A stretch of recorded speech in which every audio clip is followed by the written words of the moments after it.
It was a warm May evening when we had a conversation with my mom about my future education plans. The school living examination was approaching, and my peers were actively creating their university lists. Me? I had an unexpected path in my mind, a path that in North America and Western Europe is considered a journey of self-discovery, but in Ukraine, almost a failure. I nervously asked my mom, "Is it okay if I take a gap year?" She fully supported the idea and noted that there was no need to rush with starting the university. A gap year is simply a period of time between leaving a school and entering a higher education. Students take a break from formal education to work, travel, volunteer, and reflect.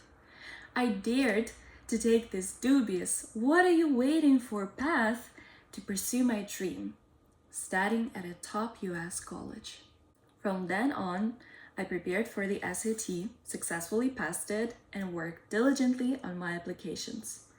The essay writing process made me reflect deeply on my lived experiences and helped me better understand my identity and purpose.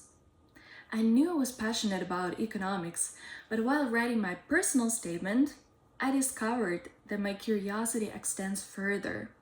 I'm equally drawn to political science and analyzing social processes happening in Ukraine. The challenges that my country faces have pushed me to think not only in terms of numbers and theories, but also in terms of people, governance, and how I can contribute to overcoming these challenges.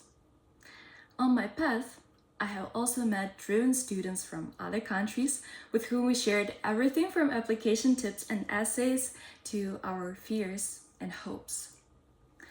I applied to a dozen colleges, and soon my top choice college, Vanderbilt University, announced their decisions. It was 3 a.m. in Ukraine. I was on the call with my Kazakh friend as we were opening our applicant portals, excited for the decisions. Confetti was bombing my screen, and I finally saw a long-anticipated phrase, "Congratulations, welcome to the class of 2029. I started crying with happiness, but ended up crying with sorrow. My family had to pay $55,000 per year, even after the financial aid was applied. I sent a financial aid appeal letter, and my financial aid was increased by $10,000, but it didn't change much for us. Unfortunately, we could not afford Vanderbilt. I was at my lowest point, completely devastated, because I almost made it. But the financial aid package stood between me and my American dream. I devoted all my time to applications, sacrificing my health, social life, and hobbies. For several months, especially close to deadlines, I woke up at 12 p.m., had a quick breakfast, grabbed a cup of coffee, worked non-stop till 10 p.m., then grabbed another cup of coffee and worked till 8 a.m. the morning of the next day. Interestingly, I thought this was the right approach for me. Getting up, think about the goal. Going to bed, think about the goal. And every minute in between, act on attaining the goal. I soon realized this approach was limiting, because the moment I gave up everything for one thing was the moment I risked losing everything for nothing. With this realization, I took action. I spent much more time with my family, arranged meetings with my friends, and went out quite often to meet new people.